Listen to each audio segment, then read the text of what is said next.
Bonjour à tous. Alors cette semaine, j'ai eu envie de vous raconter ma petite visite à la Coupa Trolim. La Coupa Trolim, pour ceux qui ne savent pas, c'est un centre médical dans lequel on fait toutes sortes d'examens, où on reçoit toutes sortes de soins.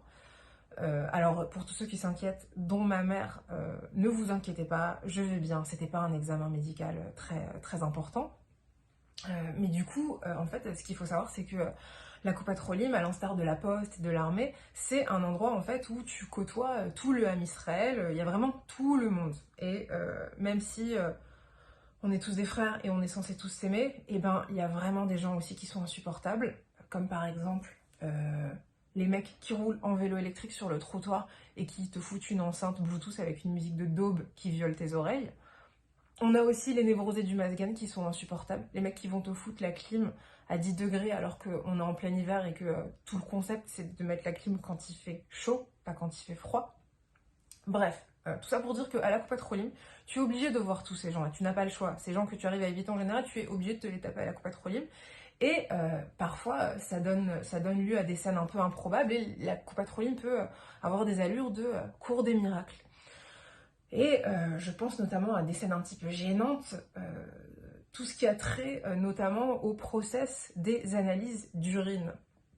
En fait, ce qui se passe, c'est qu'en Israël, quand tu dois faire une analyse d'urine, tu arrives à la coupa et on te donne un flacon dans lequel tu es donc censé recueillir ton urine. Et c'est toujours un peu gênant parce qu'on te le donne et il y a plein de gens à côté, tous les gens qui sont en fait en train d'attendre leur tour eux aussi pour un examen, et ben ils voient qu'on t'a donné un flacon, pour recueillir ton urine et après tu vas donc aux toilettes de la coupa et il y a une espèce de walk of shame médical parce que t'es grillé quoi. Et la gênance ensuite continue quand tu vas poser ton flacon à côté de tous les autres flacons. Donc tu vas en fait mettre ton flacon avec la famille des autres flacons parce que on est tous frères après tout et voilà, et ça aussi c'est un peu gênant et un peu relou parce que tu vois vraiment la piste de tout le monde.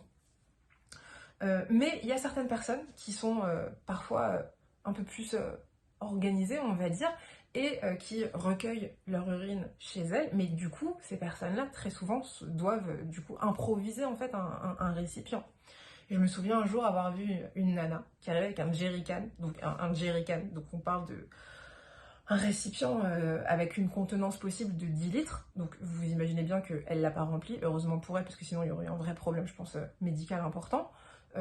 Mais je me suis dit que la meuf, elle se les trimballait dans la rue, et après, je pense qu'elle a dû faire un espèce de transvasage de liquide. Enfin bref, c'est des vraies questions techniques en fait qui me passent par l'esprit.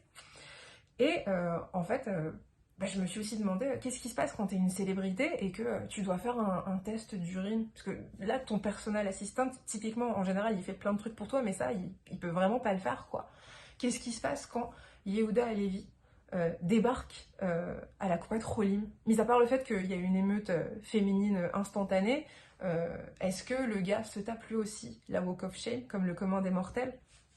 Et sans aller jusqu'à Yehuda Halevi, il peut arriver à la coupa que tu sois assis ou assise à côté d'une personne dont l'apparence extérieure sera agréable, comme les fois où on peut avoir de la chance en fait quand tu prends l'avion et qu'il y a un beau gosse ou une beau gosse à côté de toi.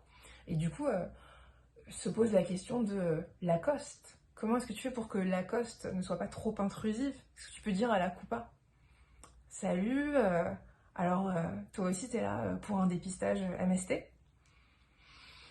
Bof, salut, alors toi aussi t'es pas sûr d'avoir chopé une infection urinaire? Bref, c'est à retravailler. Et puisqu'on parle de moments gênants, je voudrais vous faire part d'un conseil en fait que mon père m'a donné quand j'avais 10-12 ans. Donc ce jour-là, j'étais vénère contre une prof à l'école.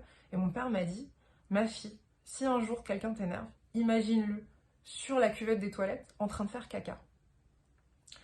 Et je dois dire que ce conseil m'a marqué. Alors j'ai pas toujours la présence d'esprit de l'appliquer parce que quand t'es vénère, t'es vénère. D'ailleurs, mon père est médecin, donc très probablement qu'après cette chronique, il va me demander: mais dis-moi, pourquoi t'as été à la coupa, c'était quoi le test que t'as fait? Voilà, donc comme là aussi, j'ai bitché sur Israël et nos frères israéliens, je voudrais terminer cette chronique par une note positive. Quand j'étais en train d'attendre la coupa l'autre jour, il y a une employée qui est passée avec... c'était la première fois que je voyais ça en fait. Elle est passée avec un plateau où il y avait plein de verres d'eau qu'elle proposait aux gens parce que l'attente était un peu longue. J'ai trouvé ça hyper cute. En plus, elle disait attention, si vous devez être à jeun pour votre examen, alors attention à ne pas boire parce que sinon tu plantes ton examen quoi.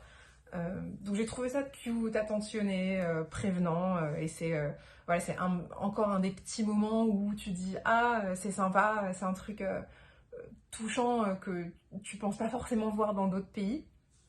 Et du coup ça m'a fait réfléchir et je me suis dit mais après tout, euh, est-ce que c'est si grave que ça que les gens ils te voient marcher dans la coupa avec ton flacon d'urine, étant donné qu'on est tous des frères?